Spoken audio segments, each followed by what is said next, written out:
তো অনেকেই বলছেন যে এমপি হয়ে তুমি ময়লা নদীতে ডুব দিলা কেন? কারণ বিডি ক্লিন গেছে আমার এলাকার ময়লা পরিষ্কার করতে সারা দেশ থেকে।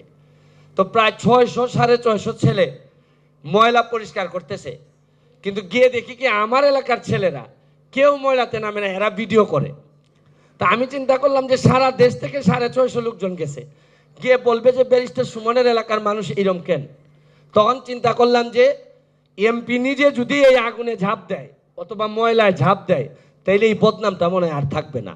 তখন আমি নিজেই ঝাঁপ দিছি। তো যে নদীটাতে আমি ঝাঁপ দিছি, এই নদীটারে সুন্দর করতে গিয়ে আমাদের এলাকার পুরা ল্যান্ডস্কেপটাই বদলাই যাচ্ছে এই নদীর কারণে। প্রায় 3.5 কিলোমিটার জায়গা আমি বের করে ফেলছি।